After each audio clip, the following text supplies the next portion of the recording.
I let my husband's cousin move in after his divorce, never realizing I had just welcomed the person who would ruin everything. Part 1. The Stranger in the Guest Room. When I first met Ryan, my husband Mark's cousin, I didn't think twice about him. He was polite, quiet, a little awkward, and had just gone through a nasty divorce. Mark asked if we could let him crash in our guest room for a few weeks, just until he got back on his feet. I said yes without hesitation. Our life back then felt settled. We were 6 years into our marriage. We had our routines, our inside jokes, our quiet evenings. Mark wasn't a man of big emotions or surprises, but I loved the stability.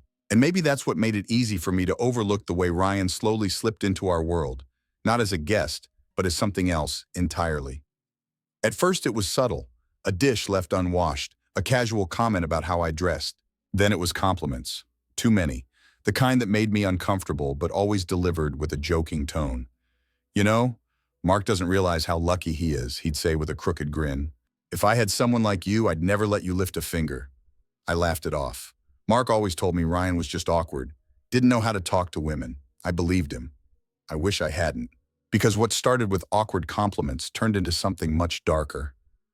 One night I came home from a late shift to find Ryan in the kitchen, drunk, shirtless, leaning against the counter like he owned the place.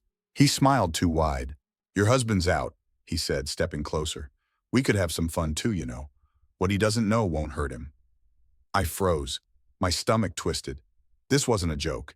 His eyes were dark, hungry, and far too close. I shoved past him and locked myself in the bathroom, heart pounding, trying to steady my breath. When Mark came home, I told him everything. Every word Ryan had said, every look, every moment I had ignored, explained away, justified. And Mark didn't believe me. He said Ryan was family, that he was grieving, drunk, probably didn't mean it like that. I couldn't believe what I was hearing. "So I'm the one causing trouble?" He just sighed. "Can we not make this a thing?" That night, I cried alone in bed while Ryan slept peacefully across the hall. But things only got worse from there. Ryan started showing up wherever I went, grocery store, gym, even once at the salon. He'd claim it was coincidence, but his eyes always lingered a little too long. And Mark? He just kept defending him. "You're reading into things," he said. "You've always been a little dramatic." I started to question myself. Maybe I was overreacting. Maybe I was too sensitive. Maybe I was imagining things. But then I found Ryan in our bedroom. Not the guest room, our bedroom. He stood by my nightstand, flipping through my journal. When I screamed, he just smiled. "You think he loves you?" he said. "You're just convenient. You always have been." I locked myself in the car and called my sister. That night, I packed a bag and left. Mark didn't call, didn't text, not for 3 days. And when he finally did, all he said was, "You overreacted. Come home." But I wasn't sure home existed anymore. I didn't answer Mark's message. I spent the night on my sister's couch, clutching a pillow like it might hold me together.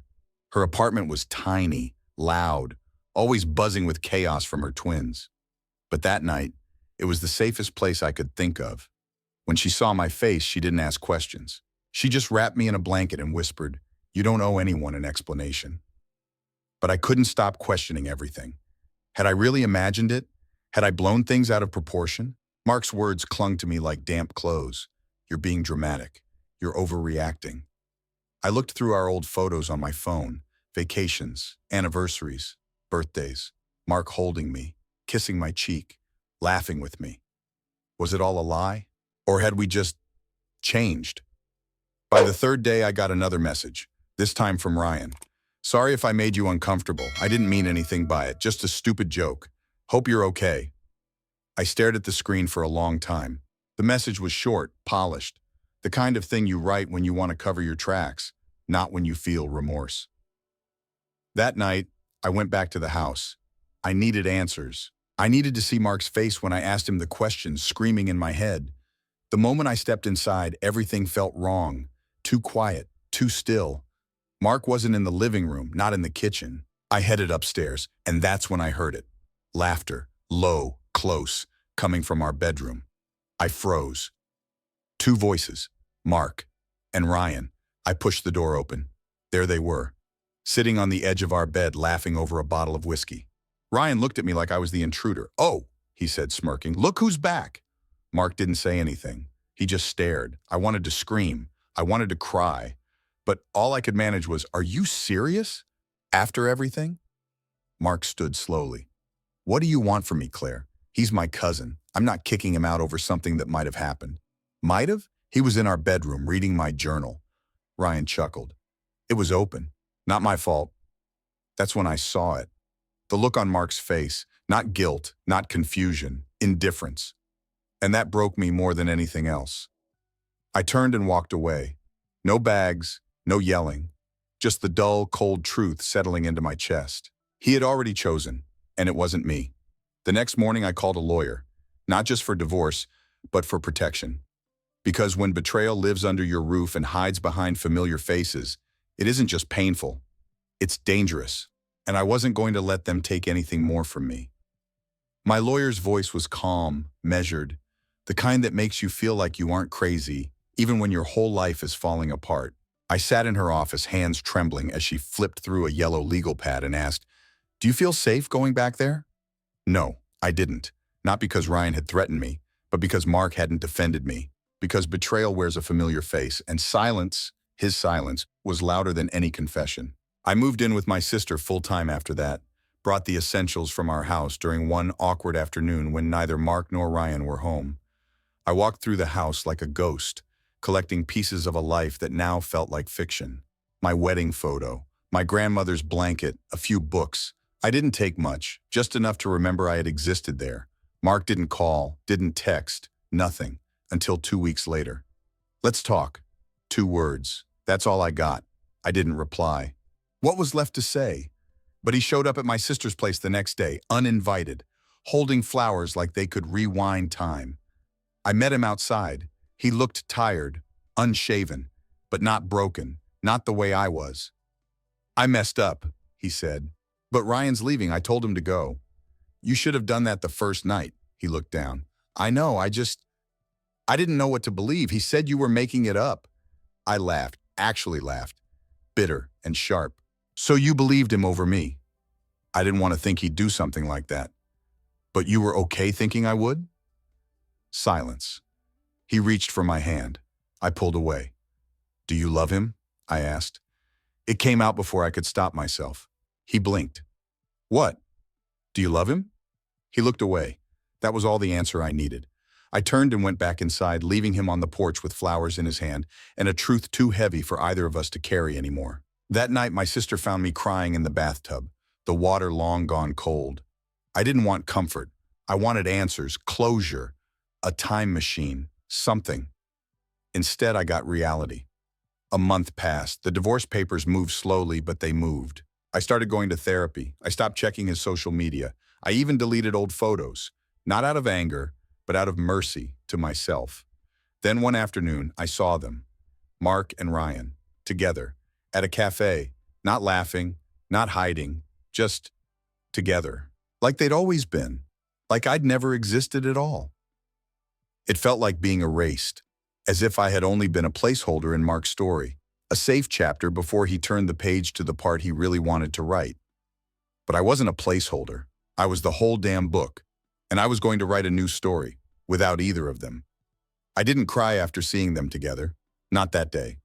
I went home, sat on the edge of the bed in my sister's guest room, the one with the creaky headboard and the 2 bright curtains. I stared at the wall and waited for the hurt to rise. It didn't. I wasn't numb. I wasn't okay. But I was done. Done waiting for closure from men who didn't have the courage to give it.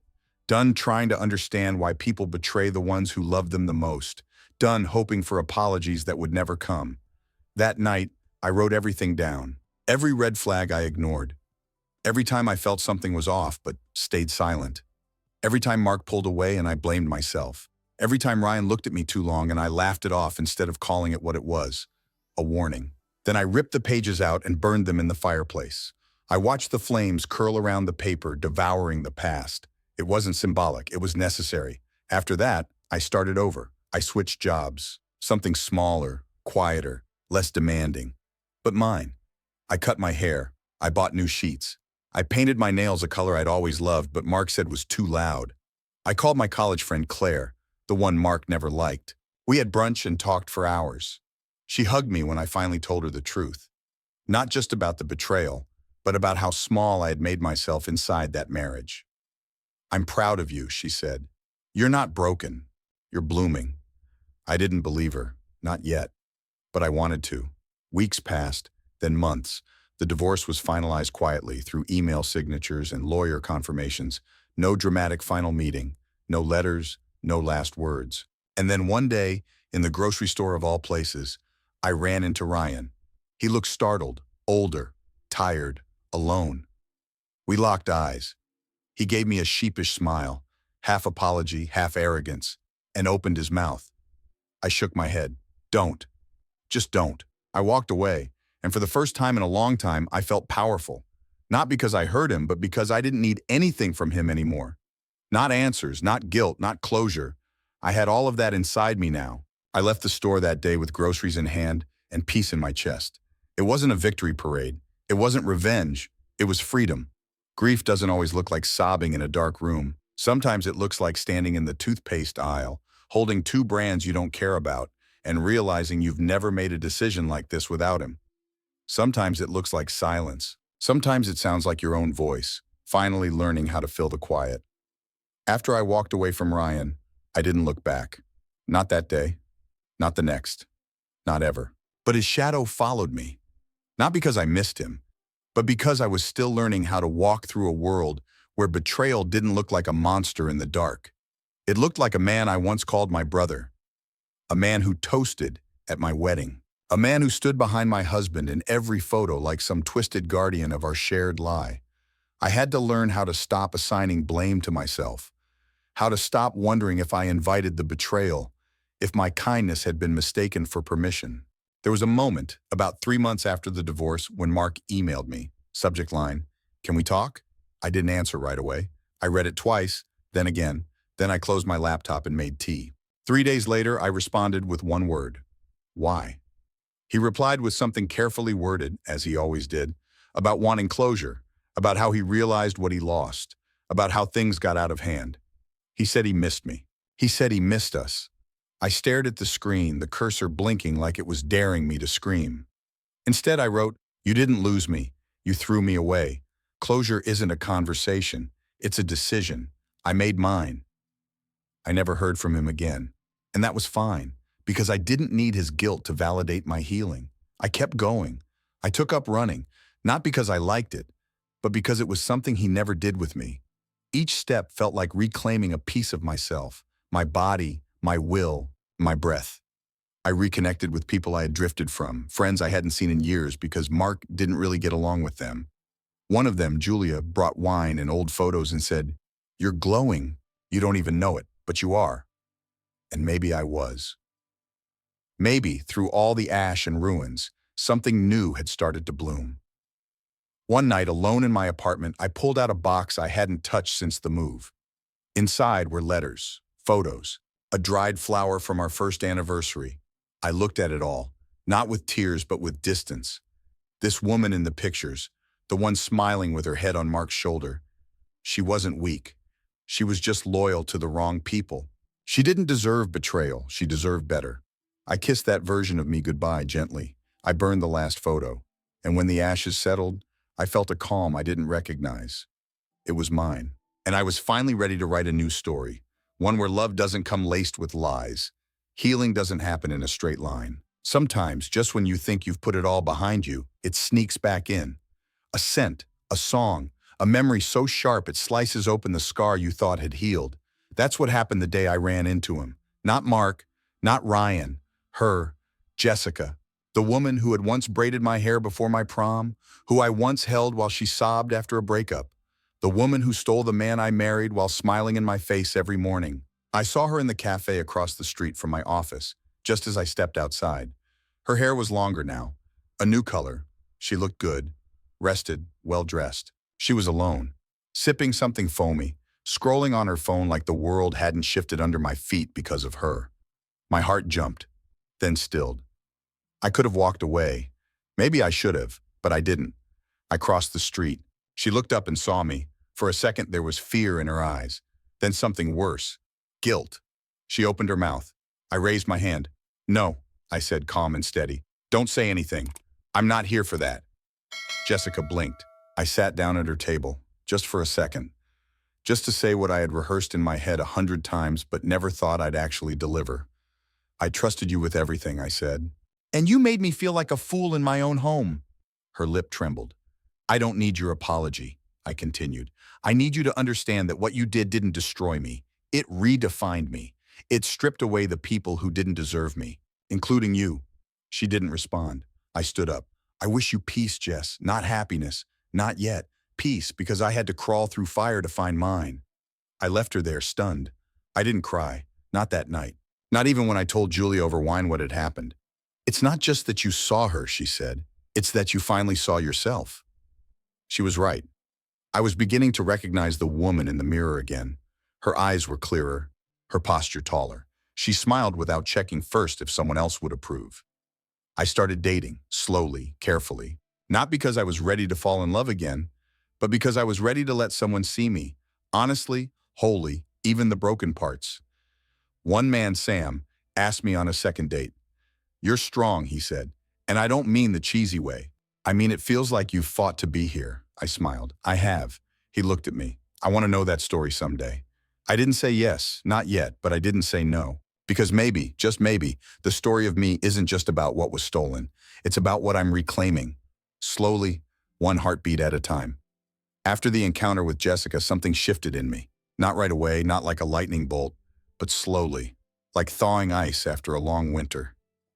The rage that had clung to my ribs began to melt, and in its place, a strange, unfamiliar stillness took root.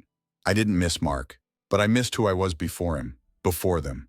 I started journaling again, something I hadn't done since high school. Late at night, after Julia had gone to bed and the baby monitor was silent, I'd sit at the kitchen table, pen in hand, and write without filters. And one night, I wrote a letter I never planned to send, to Mark. Dear Mark, you'll probably never read this, and that's okay. This isn't for you, this is for me. I need to say things out loud, to release them, because I'm done letting them rot in my chest like poison. I loved you, stupidly, deeply, and completely. I thought we were in it together, two flawed humans choosing each other every day. I thought loyalty was our language, but somewhere along the way you stopped choosing me. And you didn't have the courage to say it. You let me build a life around your silence. You let me dream while you cheated. You let me invite my best friend into our home, into our bed, while pretending everything was fine. And then, when it all came crashing down, you let me carry the shame like it was mine.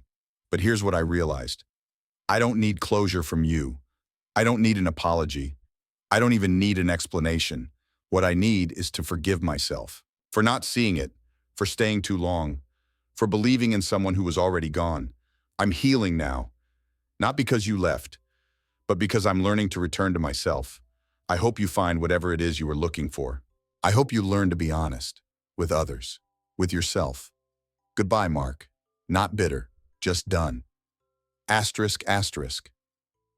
I tore out the page, folded it carefully, and tucked it inside the baby book I'd started for Lily. Maybe one day she'd read it. Maybe not. But it was there, a timestamp of the moment I set myself free. That week, I took Lily to the lake, the one I used to visit with my parents when I was little. She was just old enough to toddle through the grass. She squealed when her toes touched the water. I sat on a blanket watching her, and I cried. Not because I was sad, but because I wasn't. Because this life, quiet, honest, cracked, and patched, was mine now. Built not on illusion, but truth. I didn't know what the future would hold. I didn't know if Sam and I would turn into something real, or if I'd raise Lily alone, just the two of us, strong and unshaken. But I did know this. I had survived the worst, and I was still here. Not just breathing, living. 3 years later, you wouldn't recognize me. Not the woman I used to be, not the shell she became after the betrayal, but you'd know the woman I am now. You'd see her walking into a room not apologizing for taking up space. You'd see her laughing, full, loud, unapologetic laughter, the kind that no longer hides pain in its echo. I didn't plan this version of my life. I didn't plan to be a single mom. I didn't plan to lose both the man I married and the woman I called a sister in one night. But that's the thing about devastation. It leaves behind fertile ground. And when everything is burned down, you have a choice, to mourn the ashes or to plant something new. I chose to plant. Sam became part of our lives gradually. There was no romance at first, just kindness. No grand gestures, just reliability. He helped me fix a leaking sink, babysat Lily when I was called into a night shift, dropped off soup when we were sick. For a long time, I resisted the idea of love. I told myself it wasn't worth the risk. I had loved deeply once, and that had nearly destroyed me. But Sam was patient. He never asked me for more than I was willing to give. One evening, as we watched Lily fall asleep on the couch after baking cookies, he whispered, "You deserve to be safe and loved at the same time." It broke me in the gentlest way possible. We're still taking it slow. No rush, no pressure. Just two people quietly choosing each other every day. Not out of desperation, but out of intention. Mark still calls sometimes, not to win me back. That ship sank long ago. He calls to check on Lily. He asks if she likes piano class, if she still sleeps with the stuffed bunny he gave her. Sometimes I answer, sometimes I don't. I've forgiven him, in the way one forgives a hurricane. You accept that it came, that it broke everything, but you stop blaming the wind. As for Jessica, she moved away. I saw a post on social media about a new job in another state. We haven't spoken. I've made peace with that. Her name no longer stings when I hear it. That, to me, is real healing. Last week, I gave a talk at a women's support group. They asked me what it felt like. The betrayal, the recovery, the rebuilding. I told them the truth. It feels like dying slowly and being reborn even slower. But every day the pain fades and the light grows. You won't forget it, I said. But one day, it won't define you anymore. And I believe that, with all my heart. Because I'm no longer the woman betrayed in her own home. I'm no longer the woman who mistook silence for peace. I'm not even the woman who wrote that goodbye letter. I am a woman who rose, not in spite of the pain, but through it. And I'm still rising every single day.